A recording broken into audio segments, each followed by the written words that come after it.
ഞാൻ സേനാപതി ഇതിനൊന്ന് മറുപടി പറയേണ്ടതുണ്ട്. ഒന്ന്, യു ഡി എഫ് കൺവീനറായിട്ടുള്ള അടൂർ പ്രകാശിൻ്റെ നിരന്തരമായ പ്രസ്താവനകൾ നിങ്ങളുടെ മുന്നണിക്ക് തന്നെ ഒരു ബാധ്യതയായി മാറുന്നു.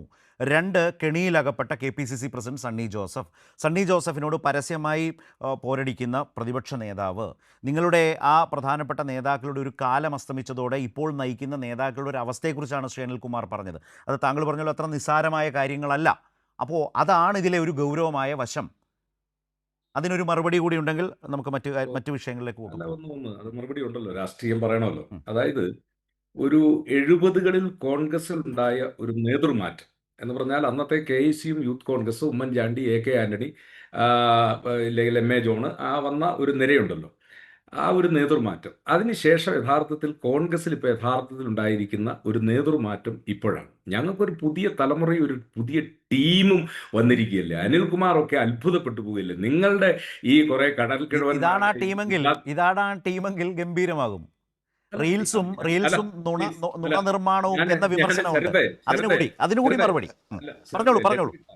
Let me talk. യെസ് ഞാൻ യെസ് യെസ് അനിൽകുമാർ പറഞ്ഞപ്പോ അങ്ങ് ഒരു കാര്യവും അങ്ങനെയല്ല, പറഞ്ഞില്ല. പോയിന്റിലേക്ക് അല്ല വരാൻ ഞാൻ വേണ്ടിയിട്ടാണ്. അല്ല അല്ല ഞാൻ പറഞ്ഞത് ആ അതുകൊണ്ട് കോൺഗ്രസിന്റെ നേതൃത്വ നിരയെക്കുറിച്ചോ ആ അല്ലെങ്കിൽ കോൺഗ്രസിന്റെ നേതൃത്വ നിരയുടെ കഴിവിനെ കുറിച്ചോ അനിൽകുമാർ ഉത്കണ്ഠപ്പെടേണ്ടതില്ല. ഞങ്ങൾക്ക് വളരെ പക്വമായിട്ടുള്ള ഒരു എന്താ പറയുക, നല്ല കാലിബറുള്ള, ഉം, അത് ഷാഫി പറമ്പിലാണെങ്കിലും വി ടി ബൽറാം ആണെങ്കിലും മാത്യു കുഴൽനാടനാണെങ്കിലും അങ്ങനെ വന്നു കഴിഞ്ഞാൽ ഉം, സി ആർ മഹേഷ് ഉൾപ്പെടെ, ഉം, നമ്മുടെ Aluva M L A Anwar Sadath ഉം, ഉൾപ്പെടെ ഞങ്ങൾക്ക് ഒരുപക്ഷെ സി പി എമ്മിനോ അല്ലെങ്കിൽ അവരുടെ യുവജന സംഘടനകൾക്കോ സങ്കല്പിക്കാൻ പോലും കഴിയാത്ത രീതിയിലുള്ള. ഇനി ഞാൻ ചോദിക്കുന്നു, മാർക്സിസ്റ്റ് പാർട്ടിയുടെ നേതൃനിര ഈ 80 വയസ്സിൽ എത്തിയിരിക്കുന്ന പിണറായി വിജയനെ കഴിഞ്ഞാൽ പിന്നെ നിങ്ങളൊന്ന് എടുത്തു പറയുന്നേ ഒരു ഒരു ഒരു നേതൃനിര നിങ്ങളുടെ നേതൃത്വ നിരയിലേക്കുള്ളത്.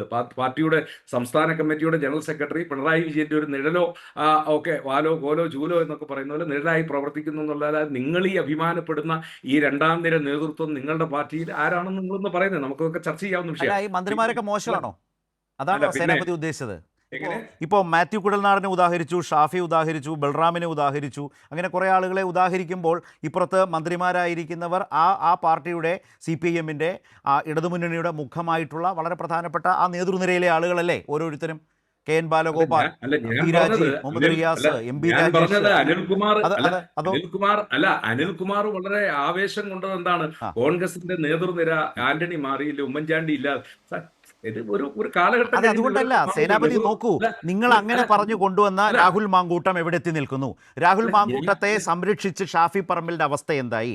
മാത്യു കുഴൽനാടൻ ഏറ്റെടുത്ത നിയമ പോരാട്ടങ്ങളെല്ലാം പരാജയപ്പെട്ടില്ലേ? അവസാനം സുപ്രീം കോടതിയിൽ നടക്കം ലക്ഷക്കണക്കിന് ഫൈൻ അടിക്കുന്ന ഒരു അവസ്ഥയിലെത്തപ്പെട്ട കോൺഗ്രസിന്റെ ഇല്ലെന്നേ അഭിഭാഷക ഇല്ലെന്നേ മാത്യു പ്രഗത്ഭനല്ലേ അല്ല അദ്ദേഹം? അപ്പോൾ ഈ മാത്യു പ്രാഗൽഭ്യത്തെ കുറിച്ച് അല്ല പറയുമ്പോൾ നമ്മൾ ആ വിഷയം മാത്യു കുഴൽനാടൻ ഉയർത്തിയ വിഷയം അതൊക്കെ ഇപ്പോഴും എസ് എഫ് ഐയുടെ എന്താ പറഞ്ഞ അതിന്റെ ഫയലിൽ ഇരിക്കുന്നു. ആ ശരി. കാര്യങ്ങളൊക്കെ വളരെ കൃത്യമായിട്ട് ഇപ്പോഴും ആ കാര്യങ്ങളൊക്കെ നിലനിൽക്കുന്നു എന്നുള്ളതാണ്. പിന്നെ വിജിലൻസ് വിജിലൻസ് കേസിന്റെ കോടതിയിൽ തോറ്റില്ലേ? ഹൈക്കോടതിയിൽ തോറ്റില്ലേ? വിജിലൻസ് കോടതി ഹൈക്കോടതി ഒരേ അല്ലല്ലോ വിഷയത്തിൽ എസ് എത്ര എഫ് കേസുകൾ? ഹർജിക്കാരനായും അഭിഭാഷകനായും അപ്പീർ ചെയ്ത ആളല്ലേ മാത്യു കുഴൽനാടൻ? ഞാൻ ചോദിക്കുന്നത് തോൽവികളെ എസ് മൂടി വെക്കാമോ? അല്ല ഇനി റീൽസിലൂടെ ശരത്തെ ഒരു രാഷ്ട്രീയ അല്ല ഞാൻ പ്രവർത്തനത്തെ ചോദിക്കുന്നത് രൂപപ്പെടുത്താമെന്ന് ധരിച്ച ശരത്തെ യുവ നേതൃത്വം അല്ല ഏതവസ്ഥയിലായി? പറഞ്ഞോളൂ. അല്ല ഞാൻ ചോദിക്കുന്ന ഉം. അവിടുത്തെ അടിസ്ഥാനപരമായ പ്രശ്നം എസ് എഫ് ഐയുടെ മുന്നിൽ ഇപ്പോഴും നിൽക്കുന്നുണ്ടല്ലോ. എസ് എഫ് ഐ തള്ളിയിട്ടില്ലല്ലോ. ആ കാര്യത്തെക്കുറിച്ചുള്ള അന്തിമ വിധി വരട്ടെ, അപ്പൊ നമുക്ക് ആ കാര്യത്തെക്കുറിച്ച് ചർച്ച ചെയ്യാം. സർ, ഇത് പിന്നെ പറയുമ്പോൾ ഞാൻ വേറൊരു കാര്യം ചെയ്തു. നമ്മൾ ഈ താരതമ്യം ചെയ്യുന്നതുകൊണ്ടാണ്. നിങ്ങൾ ഇങ്ങനെ ഊറ്റം കൊള്ളുമ്പോൾ അപ്പുറത്ത് എന്താണ് ഡിവൈഎഫ്ഐയുടെ നേതാക്കൾ, ആ യുവജന സംഘടന, പ്രളയകാലത്താകട്ടെ, ഈ കോവിഡ് കാലത്താവട്ടെ, അത് കഴിഞ്ഞിപ്പോൾ മുണ്ടക്കൈ ചൂരൽമലയാവട്ടെ, അവർ വലിയ തോതിലുള്ള സാമൂഹ്യ പ്രവർത്തനം ഏറ്റെടുത്ത് വലിയ ശക്തമായി മാതൃകാപരമായി പ്രവർത്തിക്കുന്നു. അതുപോലെ ഈ മന്ത്രിമാർ, നിങ്ങൾ ഈ പറഞ്ഞതുപോലെ ഈ കാലയളവിൽ നിങ്ങൾക്ക് ഈ മന്ത്രിമാർക്ക് ഒരാൾക്കെങ്കിലും എതിരെ ഒരു അഴിമതി ആരോപണം മുന്നോട്ട് കൊണ്ടുപോകാൻ കഴിഞ്ഞിട്ടുണ്ടോ? ഉണ്ടോ? അതിദാരിദ്ര്യ നിർമ്മാർജ്ജനം പോലെയുള്ള ശക്തമായ നടപടികളുമായി മുന്നോട്ട് പോകുന്ന നിലയിൽ അവർ പെർഫോം ചെയ്യുന്നില്ലേ? എൻ്റെ ചോദ്യമാണ്. താങ്കൾക്ക് അല്ല നിരാകരിക്കാം.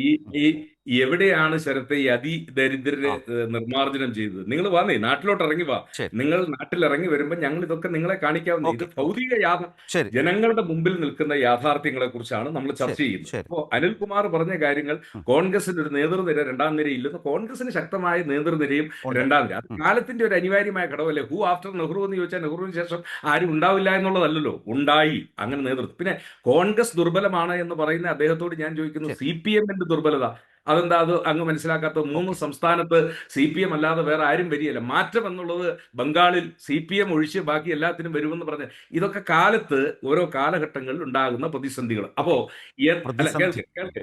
അപ്പൊ ഞങ്ങൾക്ക് നല്ല നേതൃനിരയുണ്ട്. ഞങ്ങൾ ഈ കാര്യങ്ങളെക്കുറിച്ചൊക്കെ വളരെ സുവ്യക്തമായ അഭിപ്രായങ്ങളും പറയും. ശരി. ഇപ്പൊ നമ്മൾ ചർച്ച ചെയ്യുന്ന വിഷയം എന്ന് പറഞ്ഞാൽ ത്രിതല പഞ്ചായത്ത് വരാം, വരാം. തെരഞ്ഞെടുപ്പിൽ ഓരോന്നിലേക്ക് വരാം സർ. വരാം, വരാം.